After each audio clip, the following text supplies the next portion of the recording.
પોતાનો દોષ નહીં કાઢે, પોતાનો દોષ કાઢશે, પોતાનો દોષ નહીં કાઢે કે માતાજી મને સુખી તો કરી દીધો પણ મારે રોજ દારૂ પીવા જોઈએ,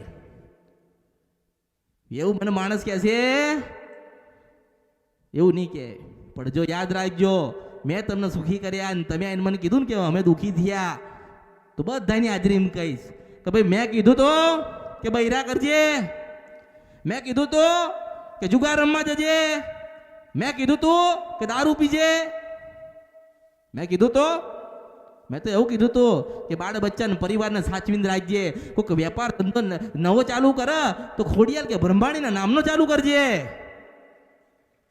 25 રૂપિયા તારી પાસે હોય તો 5 રૂપિયાનું કોકને ખવડાવી દેજે.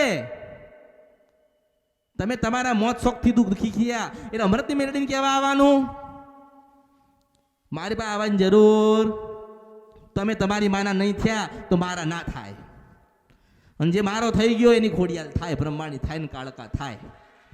ઓળખો, માણસ હાથે કરીને દુઃખી થાય ને એમાં હું શું કરીશ?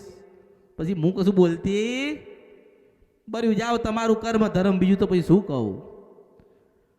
પણ તમે જ્યાં ભક્તિ કરતા હોય ને, જેની ભક્તિ કરતા અહીંયા આવીને મારી ભક્તિ કરતા હોય ને, તમે અહીંયા આવીને મારી ભક્તિ કરતા હોય ને, પણ પહેલો શબ્દ તમારા મુખે તમારી કુળદેવીનો હોવો જોઈએ, મને યાદ રાખજો. મારા શબ્દોને ગ્રહણ કરજો. પહેલો જ શબ્દ ખોડિયાલ નીકળવો જોઈએ, પહેલો શબ્દ બ્રહ્માણી નીકળવો જોઈએ, પહેલો શબ્દ ચાઉંડ નીકળવો જોઈએ, પહેલો શબ્દ તમારી કુળદેવીનો હોવો જોઈએ.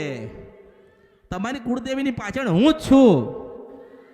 તમે સમજો કે તમારી કુળદેવીની પાછળ હું જ ઊભી છું, અને મારે તમારી કુળદેવીને કહેવાનું છે કે બૂન થોડી આગળ જા તારી વસ્તીમાં. પણ કેવી રીતે કહો? તમે જેટલા આગળ ગુના કર્યા છે કે પેલી ખોડિયાલ જવાનું ચાલવાનું ના પાડે છે, પણ તમારા કર્મ બંધનમાંથી જોડાઈને તમને સારું જીવન આલીને ભક્તિવાળા કરીને પવિત્રવાળા કરીને તમારી ખોડિયાલ તમને બોલતી થાય ને એવા આશીર્વાદો પછી બેરડી આલું છું. એટલે ઓળખો